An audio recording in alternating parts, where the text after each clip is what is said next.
With rumors that the Atlanta Braves might be looking to add at catcher, will they actually give top prospect Drake Baldwin a chance to begin the season with Sean Murphy injured? I'll answer that question and many, many more on today's episode of Locked On Braves. So let's get into it.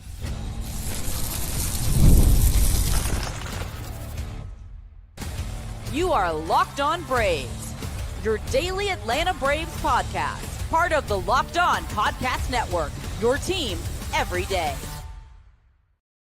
Hey, and welcome back to Locked On Braves, part of Locked On Sports Atlanta, where we cover your favorite Atlanta sports teams each and every day. I'm your host, Jake Mastriani. You can follow me on social media at ShortstopBall. Check out the podcast on X at LockedOn_Braves and on Instagram at Locked On Braves. Subscribe to us on YouTube if you're new. Hit that thumbs up button. Leave me a comment down below, as it does help out the show a ton when you do that. You're listening on the audio version. You can help us out by leaving me a 5-star review on Apple, Spotify, or wherever you get your podcast. Thank you so much for your support here at Locked On Braves. A lot of content coming your way as we get geared up for the 2025 season. On today's podcast, I'll answer many of your questions. We're at 19 right now, so we need somebody to submit one more because I'm all about those even numbers.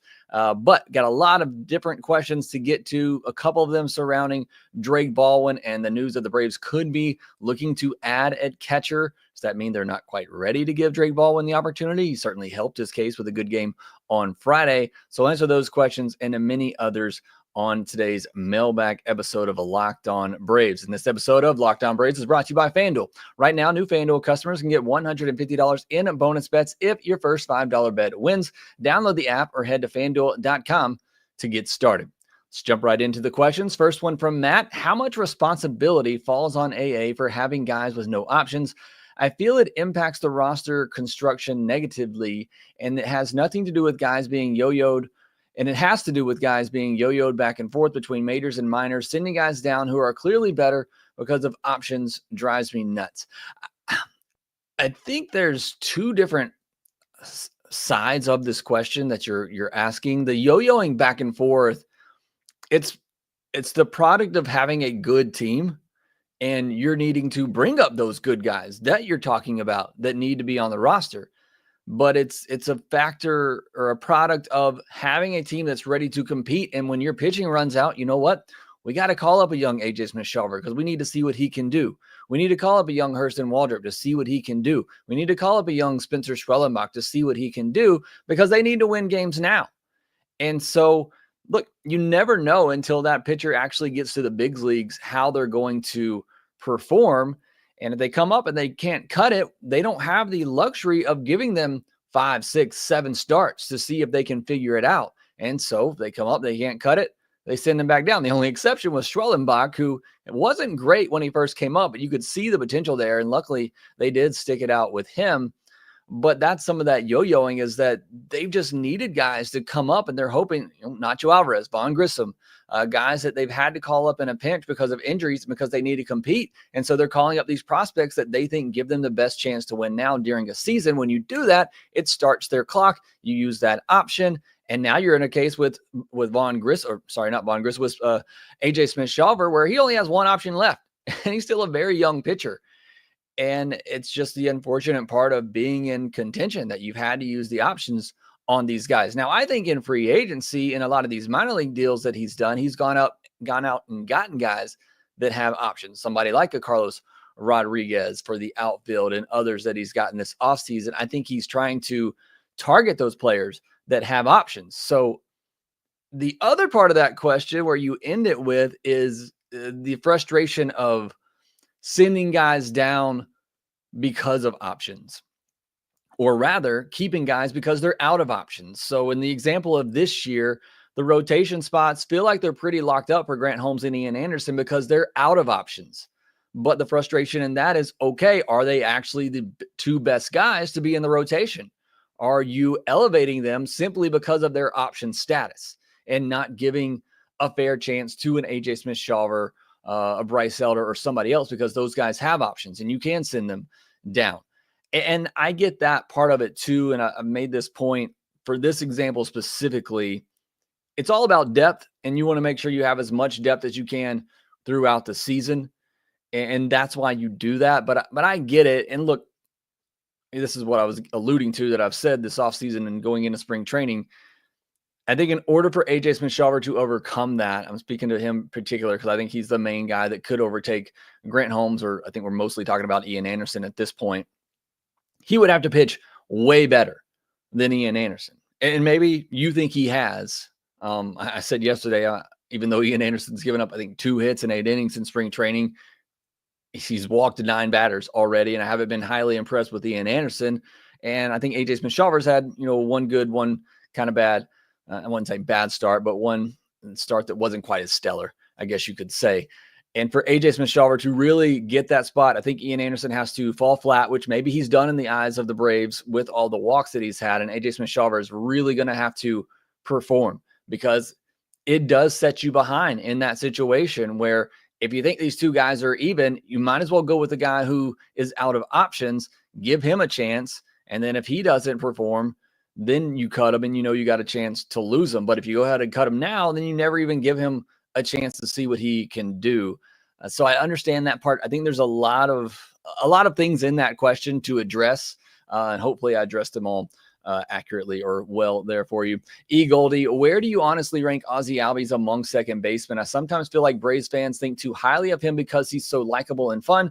He's below average defensively. He's had one great offensive season. To me, he's slightly above average. I am somebody that has, I don't want to say I've been an Ozzie Albies hater. That is not the right word. I love Ozzie Albies, and it's probably because of what you said. He is fun and he is a clubhouse leader, and that makes him more valuable to the Braves than I think it does any other organization. Now, for you to say that he's only had one good offensive season, I don't think that's fair to say. If you just go by WRC plus, then yes, maybe he's only had 1 or 2 really good seasons. 2019, he had a 116 WRC plus. 2023, he had a 125 WRC plus. Every other year besides that, it's been 110 or less. He's only had 2 years where he's had a WRC plus under 100, and that was 2022 at 94 and 2024 at 95. So even in those 2 years, he was just slightly below average. But even going beyond that, you just look at the production that he's put up. He's had 4 seasons where he's hit at least 24 home runs and scored at least 96 runs. And he's had several seasons. He's had 4 seasons of 4 F4 and 1 season of 3.7 F4. So, I mean, to say he's only had 1 good year, I think is not doing Ozzie Albies justice. He's been better and more than that. When he has been healthy, he has put up the numbers that you want. He's put up, 24 to 30 home runs. He's scored 100 runs. He's driven in a lot of runs depending on where they put him in the lineup. What kind of holds him back is just the on-base percentage, even in those good years. So you go to 2018, it's a 305 on-base percentage. In 2020, it's a 306. In 2021, it's a 310. 2022, it's a 294. Last year, it's a 303. And that's what holds back his offensive potential. Now, to go back to the original questions, these first 2 have been kind of some long answers here. But where do I rank him? Again, without looking at a list of second basemen in front of me, I still think he's top 5 because of what he can deliver offensively. But I do agree with your point, Goldie, in that I do think he's more valuable to the Braves than he is any other team because of his personality, because, the guys love him, and that's important. And I think he's a good clubhouse guy to have around. And that is important for this team that I think does make him more valuable. But I still think even outside of that, many would consider him top 5, at the very least, top 10 second baseman. And I do think the defense got better in the second half of last year.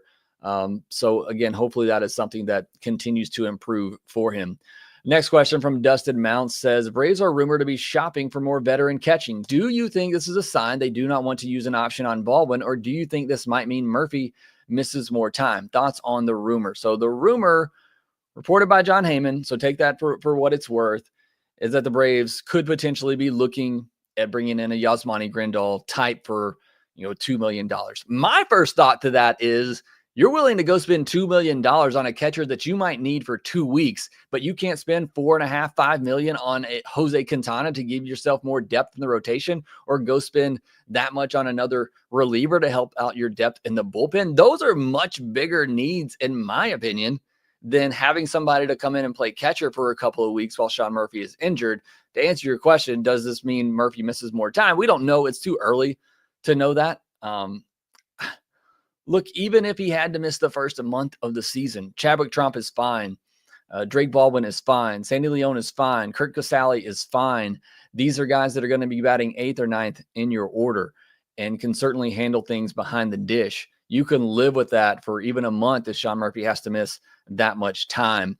Do I think this is a sign they don't want to use an option on Baldwin? Baldwin's going to come up at some point this year.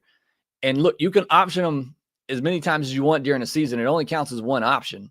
So if you're going to bring him up at some point this season anyway, or you feel pretty confident that's going to happen, why not just go ahead and pull the plug and do it now and see what you got in this guy? So I wouldn't think that is part of the consideration, that they don't want to use an option now on Drake Baldwin. And as I kind of alluded to with the first question we had about using option years, this is a team that wants to win now, and they are not concerned with service time manipulation. They're not concerned with options. They're mostly concerned about putting the best roster on the team, or putting the best roster. Yeah, I think I got that right.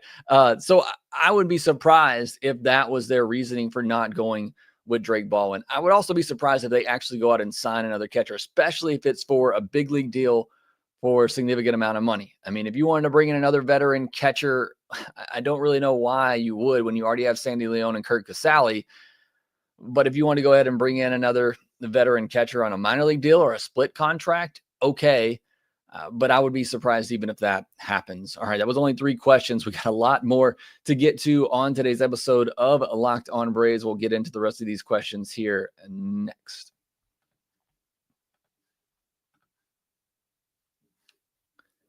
When the game tips off, the NBA action is just getting started, and there's no better place to get in on it than FanDuel, America's #1 sportsbook. With FanDuel, you can place live bets throughout the game, so even if you miss the opening tip-off or want to bet on a fourth-quarter comeback, you can stay in the action. And if you're looking for a bigger payout, you can even combine your live bets into a same-game parlay.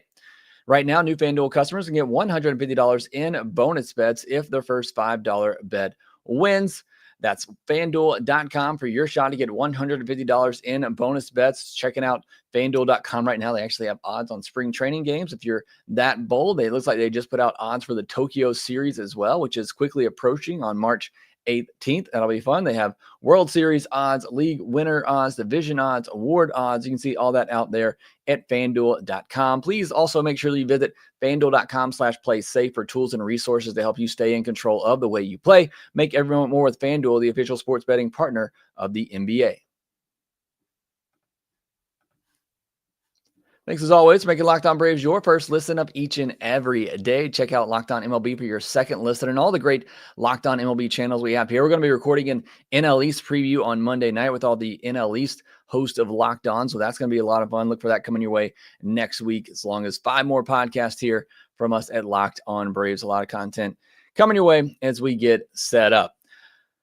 Brad Horn says, if Jared Kelenic puts up solid above average numbers prior to Acuna's return, what would you envision the Braves plan for him? I mean, there's really no plan that there can be. Even if Jared Kelenic just gets off to a monster start, what are you going to do when Acuna comes back? He's not going to start over Michael Harris. He's not going to start over Ronald Acuna Jr. He's not going to start over Jerickson Profar, who they just signed to a big deal. So it's unfortunate in some ways for Jared Kelenic.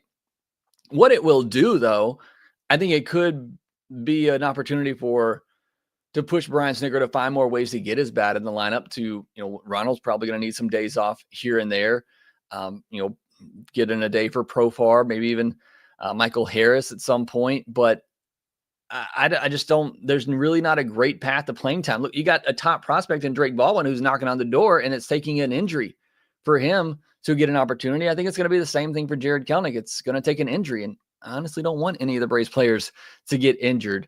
But I'd love to see it happen. And again, I think if he does show that success early on, the one thing that it will do is that it will force Brian Snitker to try to find more creative ways to get his bat in the lineup. Maybe pinch hitting for Arcia at a crucial point in the game against a righty or something like that, and then subbing in Nick Allen. I think you need to see more of that. I hope we see a good bit of that with Arcia this year to take advantage. If Jared Kelenic becomes that good bat that we hope he can be. A couple more from Brad Horn, who says, I'd love to get a salary cap fantasy league with a group of Braves fans. Any thoughts or suggestions? So any of you know of any salary cap fantasy leagues out there with Braves fans. Brad Horn at Bradley Horn on X is looking to join. I'm considering starting up a Locked On Braves fantasy baseball group. I know we do one for football, so look out for that. Seeing if I have the time. I don't know if I have the time with all that. And then another one from Brad who says, fun question. Who would you rather have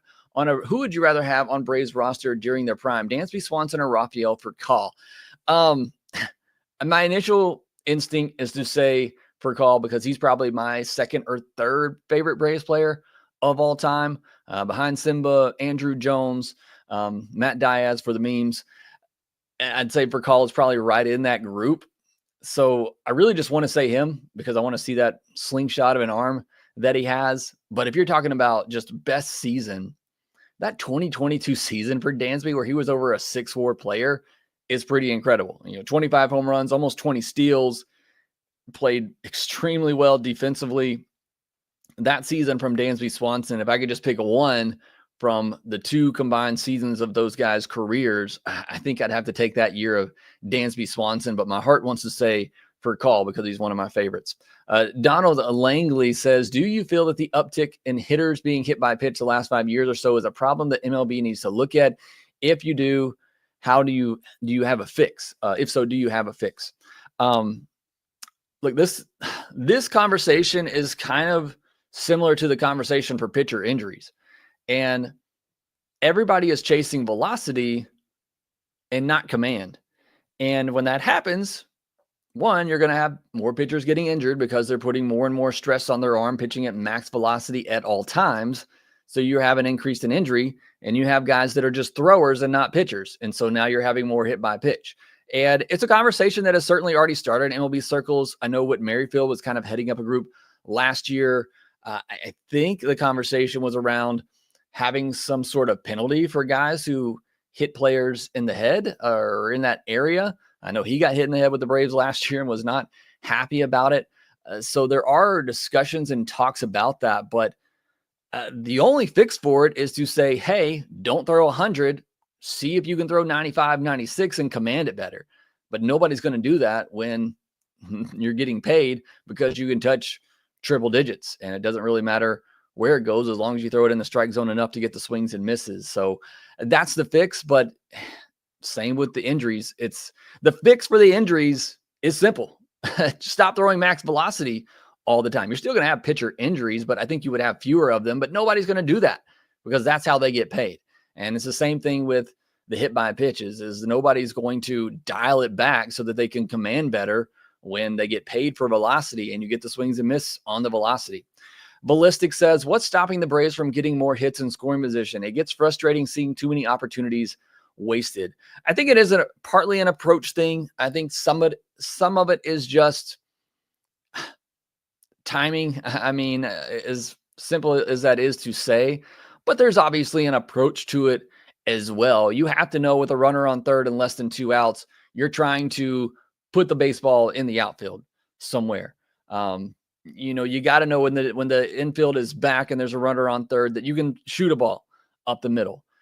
So there needs to be a more approach to it where I think the approach for Braves hitters for the most part is just let me get off my A swing every single time. I don't know that there's an approach to a certain situation.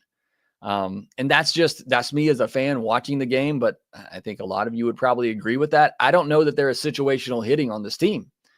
I think they're going up with their approach. How do I hit this baseball as hard as I possibly can? And then that's going to work out a lot of times for the Atlanta Braves. But we've talked about it a lot, especially after last year, trying to find more ways to score. And if they're going to do that, I think they have to have more of an actual approach, situational hitting. And I just don't think this team has that, or I don't think they've had that.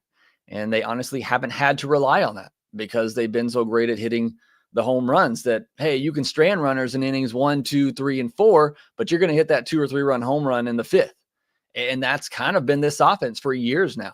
They'll have opportunities. They'll have runners on base. They won't come through. But finally, bam, they're going to hit that big home run and put a crooked number up. And that's been this offense. And it's worked well when everybody's healthy. Last year when nobody was healthy, obviously it fell apart. But I would love to see more situational awareness and situational hitting by this Braves team. But you do that at the risk of taking away what this lineup is actually built to do, and that's hit for power. Colton Chalker, if you could bring any player in MLB history, past or present, to the 2025 Braves, who would you bring and why? First name that came to mind for me was, I'm obviously going to the bullpen. My X factor yesterday was Daysbel Hernandez because the bullpen is my biggest worry going into the year. So when I read this question, the initial player that I thought of was Mariano Rivera. If I could take one player in MLB history that I think helps improve this Braves team the most, it's getting the best closer of all time, because I do worry about this bullpen and the lockdown nature of it in the back end, and getting the best reliever of all time, pushing Iglesias down to an 8th inning role, Johnson, Lee, Bummer into a 7th, 6th inning role makes me feel much better about this team. Everything else I feel great about. And even the bullpen, I don't feel bad about it. It's just what concerns me the most. So for this year's team, if I could pull one player from the past, it would be Mariano Rivera. But good question. Let me know what you think and if you agree. Kane Suttles, everydayer from Rome. Does it make sense to see what trade value Ozuna brings in at the deadline, assuming he is smashing it and they don't plan to extend, resign, possibly in a package for a shortstop? No, it's the same argument that I made for Max Fried last year. You're not going to trade a player that's helping you get to your goal. Maybe, and look, I don't know what kind of value that Ozuna is going to have. They couldn't give him away 2 off seasons ago. Obviously, he's been great since then, but I still think there will be some teams that are hesitant to trade for him. You would have to find a team that has ample shortstops that is also looking to compete now, because they're trading for a rental DH. They're not going to give up much for that. So it would take an unbelievable scenario for that to even be a possibility. And I don't think the Braves would do it. Ozuna's been their best hitter for the last 2 years. I don't think they would do it. The only situation would be is if we got to get Drake Baldwin back in the lineup. We're not going to re-sign Ozuna. Hey, we've got a team that's also contending, that has a surplus at shortstop and is willing to part with one of them. It's not a likely scenario. Hagen 861, is Ian Anderson going to stick? Not allowing runs, but still has the old flaw of a lot of walks and didn't get through 4 innings yesterday. I mean, to be fair, he was only scheduled to go through 4, but I get your point, and I talked a lot about it on yesterday's episode. But it is still the same old flaw with Ian. It's the good and the bad with Ian Anderson, right? When Ian Anderson was good, he wasn't giving up a lot of hits, he wasn't giving up a lot of runs, but he was walking a lot of batters, and he was hardly making it through 4 and 5 innings.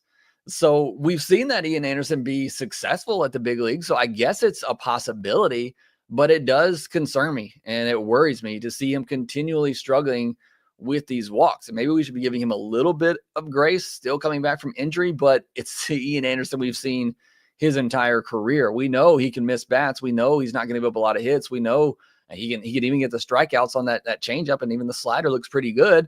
But he's going to walk 3-4 batters a game, and he's going to get a high pitch count, and he's going to barely get his way through 4 or 5 innings. And that looks like the same Ian Anderson we have right now. But again, that Ian Anderson has been successful at the big league level. I'm just skeptical because I think hitters finally adjusted to that in 2023. I think it was when we saw him get demoted, because they knew if you just wait this guy out, he's either going to walk you or he's going to leave something over the middle. He's going to leave that fastball over the middle of the plate, and you're going to be able to crush it. So I'm skeptical that this version of Ian Anderson, which looks like the same version we've seen before, can be successful.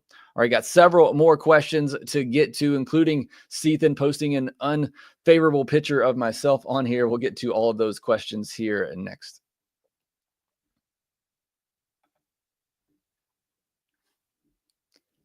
Well, thank you as always for submitting in your questions. These are always great questions, and I appreciate you continually supporting the podcast and submitting these in. Next one comes from PJ's Braves, who has a follow-up Strider question, and I missed the first one in here, so I'll get to it in a minute. Or here it is. I found it, PJ. Spencer Strider made a comment recently that his fastball velocity doesn't return to where it was pre-injury. He won't be the same pitcher. What do you make of that comment, and what does his average velocity need to be for him to be effective? I try to go back and find this comment.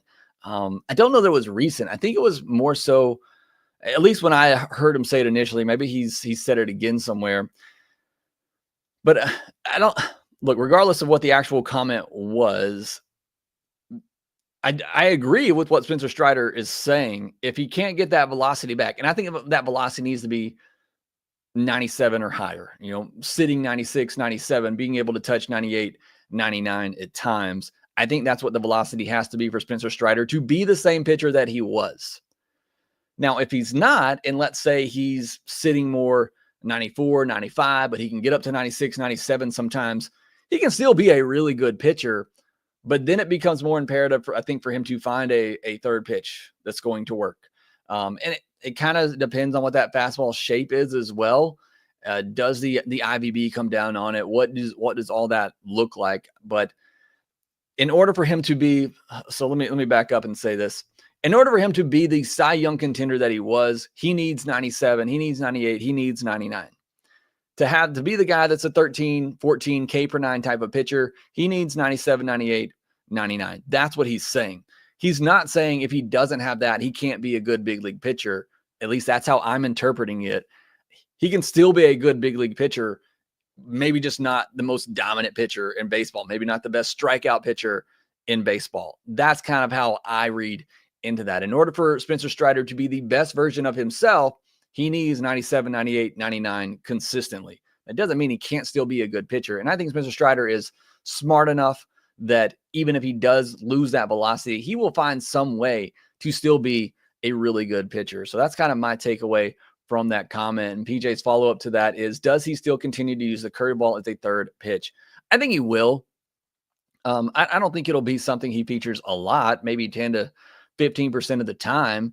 But again, we don't really know, obviously, until we see Strider. But the injury wasn't a result of throwing the curveball. I don't think you're implying that, but I don't think he's just going to ditch the curveball. I think it'll be something that he still tries to throw, but obviously the fastball slider is still going to be the key for him. Chuck McMillan, do we lock up Schwellenbach to a long-term deal? And how long is Ian Anderson's leash? I think Spencer Strider is going to be back third week of the season.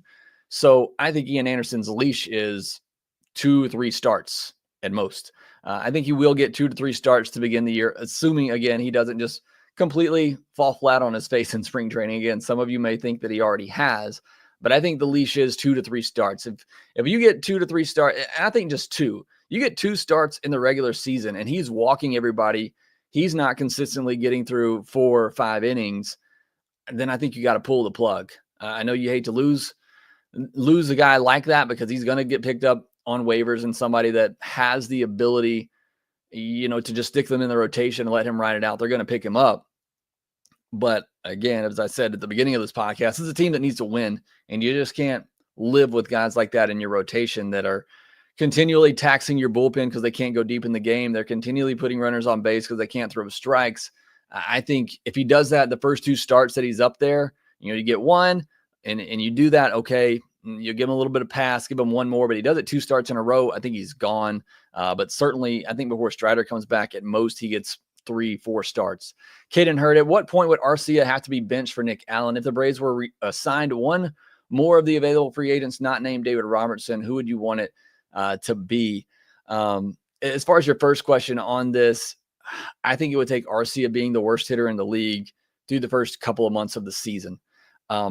Regardless, like I said earlier, I would love to see Snitker utilize Kelnick off the bench a little bit more, or whoever else maybe is on your bench in big spots when RC is at the plate, and use Nick Allen as a replacement. Because I think Nick Allen is certainly solid defensive backup. I don't know that he's going to give you much more than RC will give you at the plate, certainly not power-wise. But I think it would take 2 months of Arcia just continuing what he was last year, which was one of the worst hitters in all of baseball, for them to start to maybe give Nick Allen some more opportunities. But look, I praised Nick Allen in spring training a little bit. I don't think he's the future shortstop for the Atlanta Braves. He may be slightly better than Orlando Arcia, but I don't think it's worlds better.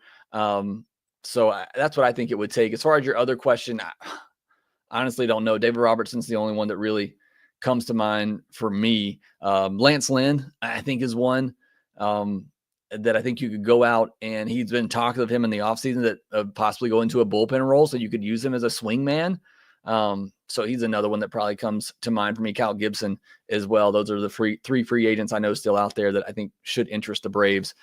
Jason Hensley, if Baldwin is our starting catcher on opening day, are we sure Trump is the backup? It seems like Leon has been better and both don't have options. I wouldn't read too much into spring training results. I think Trump is the backup. He's younger. He's come up and done a good job. I think Leon is a guy that hopefully you can get. He's on a minor league deal, so you could potentially stash him in AAA where he can continue to help develop Drake Baldwin once he likely goes back to AAA. So I do still think Trump is the guy. 10-day IL. Are Darius Vines and David Fletcher even rostered anymore? Seems like they disappeared. And I had to do some digging on this myself, and honestly didn't get a definitive answer other than they're still listed on FanGraphs roster resource. Darius Vines did lose his 40-man spot last year, but I would have thought we'd have seen something, heard something of him being in spring training. I assume he's at minor league camp. Both of these guys I would think are, but there's been no mention of them. There's been no reason to mention either of them. I think David Fletcher, as I've said many times, is just in purgatory right now until either the gambling situation gets addressed, or maybe they're just going to wait it out until he's done with this contract and then he's just going to fade away, which is most likely what's going to happen.